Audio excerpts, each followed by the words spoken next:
Hotel line আর bakery line, এই দুটো লাইনে কাজ করার স্বপ্ন তো অনেকের থাকে। আমারও ছোট থেকেই স্বপ্ন ছিল যে এই সমস্ত কোনো একটা কাজে আমি জয়েন করব, নিজের পেশাকে প্রফেশনালভাবে যুক্ত করব। শেষ পর্যন্ত এই পেশা জীবনে সিলেকশন হয়েছে, কিন্তু এই পেশাকে খুব খুব ভালোবাসি। তার কারণ হচ্ছে আমাদের এই পেশার মধ্যে একটা আনন্দ, কাজের মধ্যে যেমন আমরা আনন্দ ভালোবাসা দিয়ে বিভিন্ন কাজ করে থাকি, তার সাথে মানুষের সাথে পরিচয় হয় এবং অন্যান্যদের অনুষ্ঠানের প্রধান আমাদের আকর্ষণ হয়ে থাকে এই কেক, যেটা প্রেজেন্ট করে অনুষ্ঠানের আনন্দটাকে আরও দ্বিগুণ করে বাড়িয়ে তোলে। আমরা যথেষ্ট ভালোবাসা দিয়ে, পরিশ্রম দিয়ে, মেহনত দিয়ে কেক এবং বিভিন্ন অর্ডার করেও থাকি। কিন্তু এর একটা বড় সমস্যা কি জানো তো? এই সমস্ত লাইনে যারা প্রফেশনালভাবে যুক্ত আছে তারাই জানে, তারা এই কাজের সাথে এমনভাবেই জড়িত হয়ে যায় যে পরিবারকে সময় দেওয়ার মতো সময়টুকু তারা হয় না।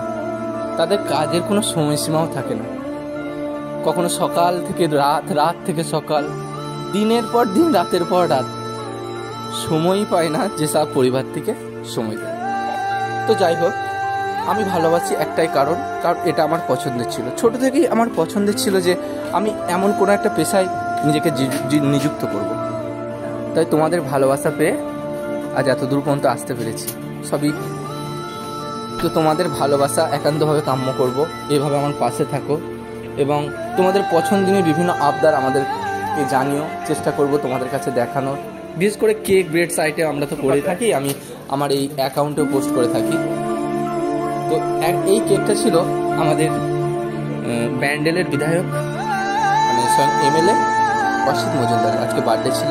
তো সেই বার্থডে সেলিব্রেশন করার জন্য এই কেকটা বানানো হয়েছিল। 40 পাউন্ডের কেকটা বানানো হয়েছিল।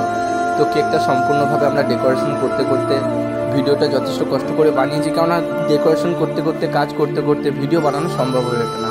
কিন্তু আমার ফেসবুক ফ্রেন্ডদেরকে দেখানোর উদ্দেশ্যে আমরা এই ভিডিওটা বানালাম। তো কেকটা নিয়ে যাওয়ার ব্যবস্থায় তুলে নিয়ে যেতে হয়েছিল। তো এখানে বার্থডে সেলিব্রেশন হবে, এমএলএ অসিত বাবু আসছেন। তো এই যে আমরা একটা আনন্দ পাই, সকলের আনন্দের ভাগে আমরা ভাগিদার হয়ে যাই।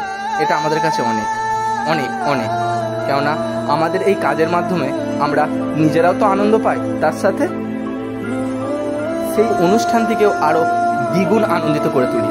তো তোমাদের ভালোবাসায় আজ তোমাদের কাছে এই ছোট্ট ভিডিওটি তুলে ধরলাম। তো ভিডিওটি পছন্দ হলে জানিও, কমেন্ট করো, আর ছোট ছোট রিলস বানাবো, পাশে থেকো, দেখো। আর এই যে পেছনে ছিলাম আমরা আনন্দের পেছনেই থাকি, আনন্দ নিতে পারি না, কিন্তু তাদের আনন্দ দেখে আমরা অনেক আনন্দিত হই। Thank you so much, love you all.